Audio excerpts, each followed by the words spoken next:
Tá? Gente, bom dia. O intuito aqui é de fazer um pouquinho de treinamento sobre monitorização eletrocardiográfica, verificar os pontos de colocação dos eletrodos e as possibilidades que nós temos com um monitor comum. No caso aqui a gente vai usar o monitor do desfibrilador. Não é um eletrocardiograma, apesar do aparelho poder rodar eletro, esse aparelho é próprio para isso, tá? Mas esse cabo não. Então é isso que eu vou explicar algumas coisas sobre isso.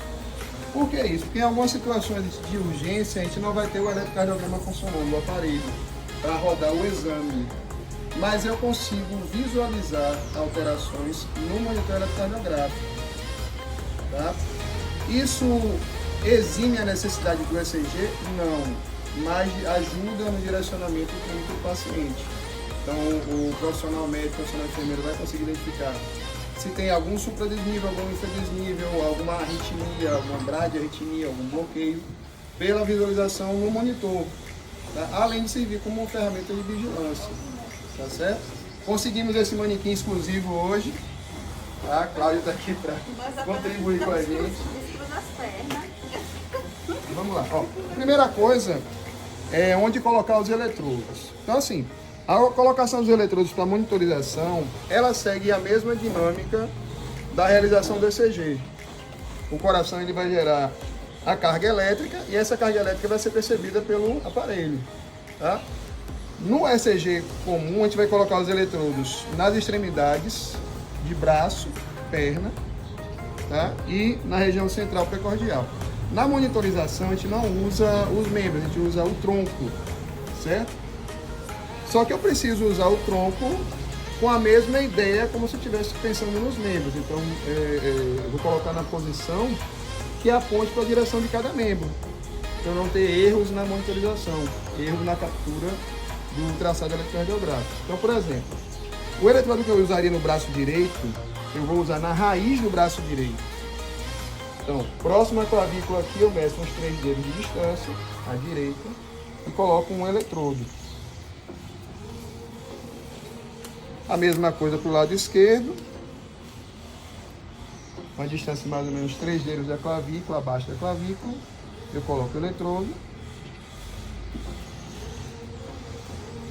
E aí eu vou para os eletrodos de membro inferior. Bom, já que eu não vou usar a perna, eu vou usar a raiz do membro. Eu palpo aqui a crista ilíaca e 3 dedos acima da crista ilíaca eu vou colocar os eletrodos de perna direita.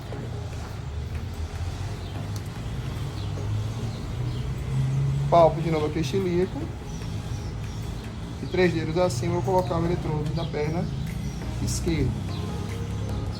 Geralmente a gente encontra muito esse erro em unidades intra-hospitalares, UTI, semi-intensivo, unidade de emergência, onde o paciente é monitorizado com todos os eletrodos na região do tórax. Tá? Qual o problema disso?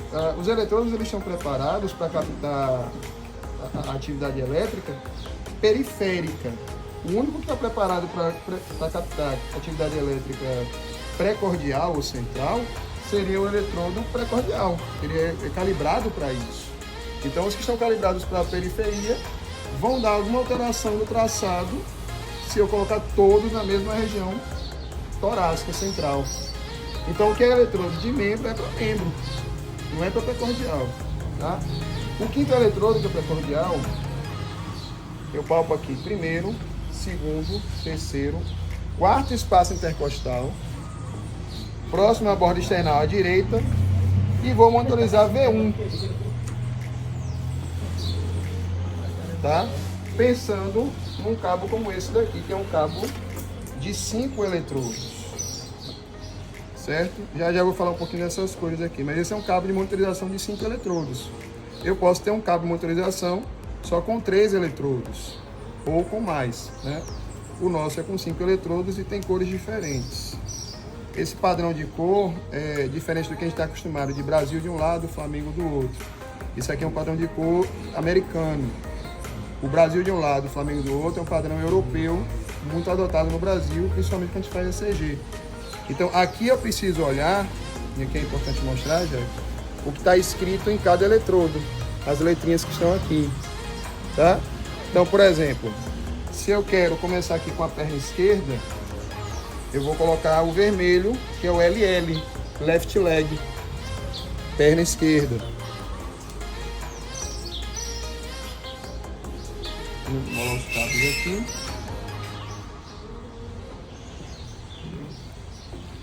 Se eu quero o membro superior esquerdo, eu venho aqui para o LA, left arm, braço esquerdo. Então tem que saber uma besteira de inglês, né? Mesmo que eu não saiba pronunciar. Mas eu tenho que entender o que ele fala. Aqui para o braço direito, RA, right arm. A perna direita, no ECG comum, seria um eletrodo preto. Seria esse, né? Esse daqui. E aqui é verde. A perna direita serve para captar o excesso de interferências. Não ajuda a construir o traçado eletrocardiográfico, ajuda a diminuir a interferência, porque é um eletrodo de nulidade, um eletrodo de aterramento. Tá? Esse aqui é o precordial, o V. Então esse serve para captar a atividade central aqui. Tá? Bom, eu ligo o aparelho, esse aqui eu vou colocar em monitorizar. Todo monitor, quando você liga, ele abre em D2, a derivação D2, que é essa derivação que pega o braço direito e a perna esquerda. Então ele me dá um vetor de base do coração até o ápice cardíaco, seguindo a mesma trajetória do sistema de condução. Então ele é a melhor derivação para vigilância do paciente, certo? Porém, se eu estou pesquisando, por exemplo, um quadro de síndrome coronariana aguda, eu preciso enxergar as derivações precordiais. Só que aqui eu só tenho uma derivação precordial, um eletrodo, tá? Mas o paciente continua tendo toda a sua área aqui para eu vigiar, para eu pesquisar. Então, por exemplo, quais seriam os outros pontos? V1, eu sei que é aqui, quarto espaço, borda external à direita. V2, eu sigo no quarto espaço, borda external à esquerda, tá? Bom, então, V2 seria aqui, borda external à esquerda, quarto espaço. Aí eu vou procurar V3. Antes de achar V3, eu acho V4. Então, linha M clavicular. Esse aqui é o quarto espaço, eu palpo, aqui é o quinto espaço. Certo? Na minha linha M clavicular, metade da clavícula aqui, eu tenho V4. Então, antes de achar o V3, eu acho o V4.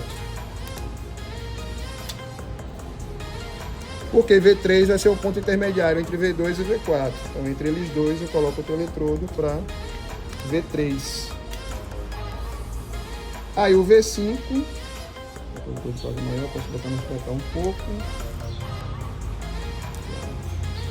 V5 eu vou pegar a linha axilar anterior, sigo na mesma direção do quinto espaço intercostal e acho o V5 desse paciente.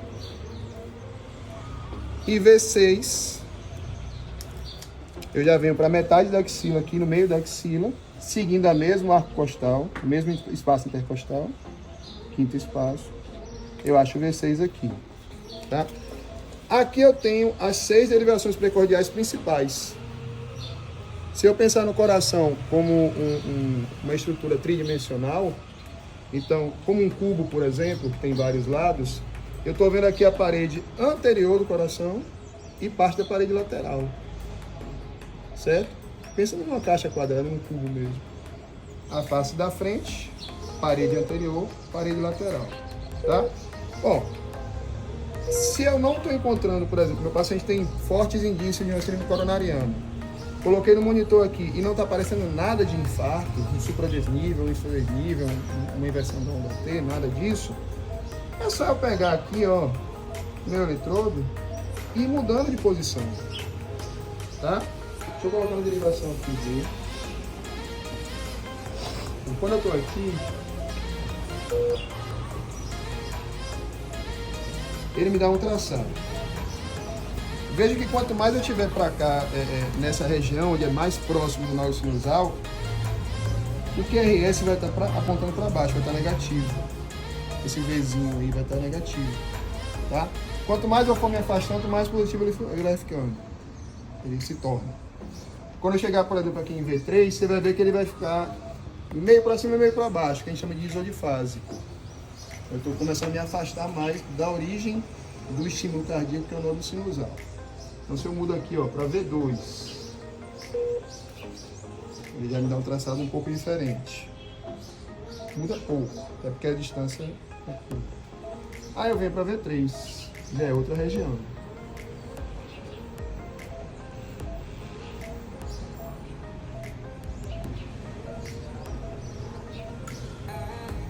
A tendência é que ele vai ficando metade para cima e metade para baixo. Aí eu venho para V4.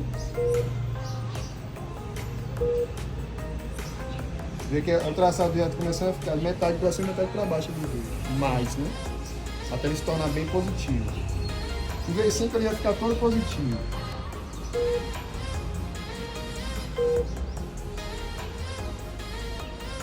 Vê que a porção que está para baixo ali do QRS é pequena. Ele é extremamente positivo. E aí eu vou lá para V6.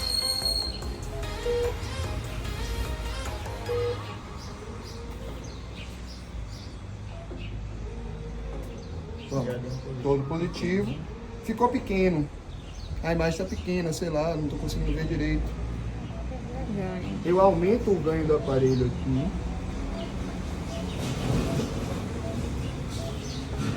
Para essa imagem ficar num tamanho maior.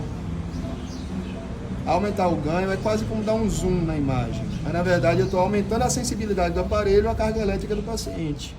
Por isso que a gente chama de ganho. Ele ganha mais, né? Eu posso aumentar esse aqui, vai até 4 vezes o tamanho. Fica bem grandão. Tá? Por que é importante saber isso? Ó, às vezes você está monitorizando e não deu nenhum sinal de infarto aqui. Mas quando chegou em V5 apareceu. Ó, tá lá um super desnível grande. Ou em V6 apareceu um super desnível. Então, muito provavelmente, a obstrução coronariana, né, o infarto, não está acontecendo nessa parede, mas está acontecendo nessa parede. Tem um vaso obstruído aqui. Por isso que está aparecendo aqui, que estaria aparecendo nesse paciente. Então, eu não posso ficar preso à monitorização padrão de deixar esse eletrodo só aqui. Ah, Fabrício, eu preciso gastar tudo isso de eletrodo? Não, isso é monitorização, é vigilância. Não é o exame ainda, o exame ECG, certo? Então eu posso pegar, tirar tudo e deixar só esse fora daqui e meu paciente vai estar sendo monitorizado. Eu estou vigiando um problema. Não adianta o problema estar aqui e eu ficar olhando para a derivação de cá, para o eletrodo de cá. Certo? Então, monitorização é vigilância, é observar onde está o problema, para saber se tem alguma alteração, se está melhorando ou piorando ou mantendo o quadro, tá? Olha, mas meu paciente chegou com suspeita de infarto e hipotenso. Pode ser um infarto de ventrículo esquerdo, da parede esquerda? Pode, mas é um sinal muito forte de um infarto do ventrículo direito. É um sinal patognomônico muito forte de que esse infarto esteja na câmara direita e não à esquerda. O que é que vale a pena fazer? Monitorar o lado direito. É como se eu estivesse pegando uma câmera realmente e apontando para pontos de visão. Tá? Eu quero observar um outro ângulo de visão. Então, o que eu fiz para a esquerda, eu posso fazer para a direita. Tá? Então, eu posso rodar essas derivações, por exemplo, fazer o mesmo posicionamento, só que para o lado direito. Não preciso repetir esses, porque eles são no mesmo lugar. Mas esse daqui, eu venho para cá, quarto espaço, quinto espaço, metade da clavícula, pego meu V4 de cá, ó, e coloquei meu V4 para cá. Pego meu V3 intermediário. Na hora de registrar, se eu quiser registrar, eu só vou mudar o seguinte: V3 R de direita, V4 R de direita. Posso fazer o V5. Tá? Venho para cá e faço meu V5. Como eu estou usando um cabo de monitorização, é o mesmo cabo. Se eu tivesse um aparelho de ECG, eu trocaria os cabos de ECG para poder fazer isso. Tá? Mas aqui é o mesmo cabo, só vou mudar o ponto de observação.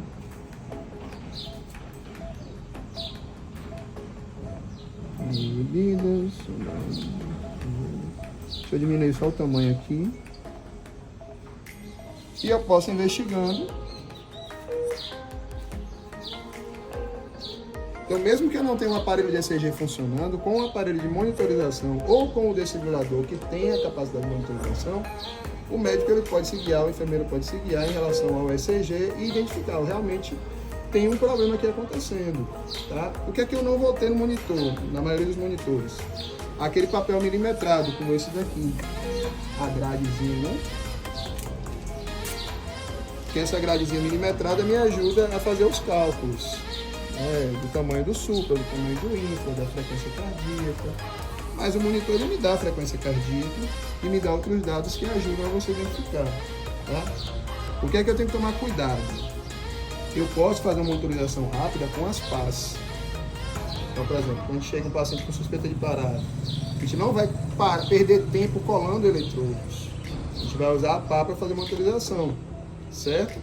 Para essas situações agudas de parada, suspeita de óbito para confirmar uma sistolia ou se existe algum ritmo para investir na reanimação, as PAs servem. Para eu fazer um diagnóstico rápido de uma arritmia, ela é menos sensível. Então isso pode atrapalhar o diagnóstico médico. Certo? É melhor você parar para colocar os eletrodos do que só usar as PAs. Então, para coisa rápida, a PA serve. Para coisa mais detalhada, os eletrodos são melhores. Mais detalhado ainda, eu quero um eletrocardiograma, o exame. Eu vou registrar nesse papel milimetrado. Tá? Dá diferença, dá algumas diferenças. Quando você faz o ECG mesmo, o registro gráfico aqui, ele dá pequenas alterações que eu posso não conseguir ver aqui no monitor. Pode ser mais difícil de ver no monitor. Mas para a gente que trabalha com urgência e emergência, as grandes arritmias, ou bradiarritmias, os problemas mais graves, as síndromes coronarianas, a gente pega bem aqui, tá certo? Então se eu estou numa unidade onde meu ECG quebrou, mas eu tenho um monitor, eu consigo ver o ECG pelo traçado, pelo monitor, direcionar o tratamento e pensar para onde eu vou encaminhar o paciente, que seria um caso da nossa realidade aqui. Hoje, a gente tem que levar o paciente para uma unidade de referência só para realizar o exame, tá? Com base na suspeita clínica ou laboratorial, confirmar se tem enzimas positivas, né? E o quadro clínico do paciente. Aí vai fazer o ECG para depois encaminhar ou para observação na outra unidade hospitalar, ou manter nessa unidade para fazer o cateterismo, a angioplastia. Tá certo? Então, o monitor ele vai me ajudar nesses pontos. Eu posso ainda rodar essas derivações na parede posterior do coração. Tá?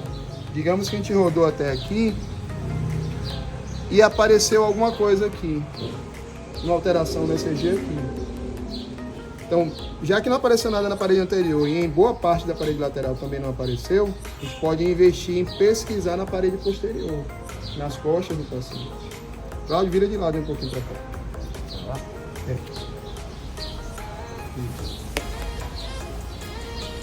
De lado. Então, veja, aqui eu pesquisei até metade da axila. Eu posso continuar a pesquisa aqui, eu, por exemplo, eu vou seguir no quinto espaço, na linha posterior da axila. Eu parei aqui até V6, estou indo para V7. Como aqui eu tenho a escápula, tá? Eu vou pegar um ponto simétrico aqui, como se fosse o V4 lá na frente. Vou medir um V8 aqui, logo abaixo da escápula, seguindo a mesma direção do quinto espaço. E eu posso pegar mais e medir V9 aqui, entre esse ponto. A coluna está aqui. Então, antes da coluna. E aí eu pego aqui V7, V8, V9. São derivações complementares ao exame. Tá?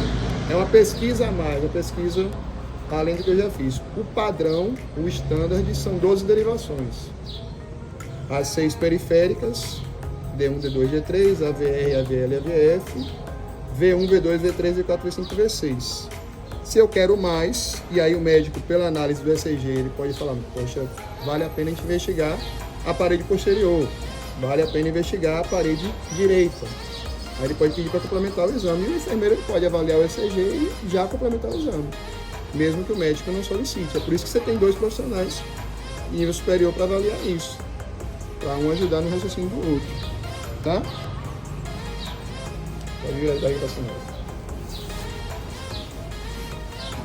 Essa parte da parede posterior é interessante, que, por exemplo, agora no quadro da Covid, a gente teve muito paciente pronado.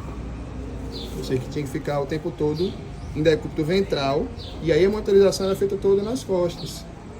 tá? Quando nós vamos trabalhar com identificação de óbito, por exemplo, de causa violenta, às vezes o cara tá lá caído, vítima de tiro no meio-fio. Como é uma cena de crime, a gente não vai chegar e virar o paciente para fazer o exame físico. Então eu posso pegar as pás do desfibrilador,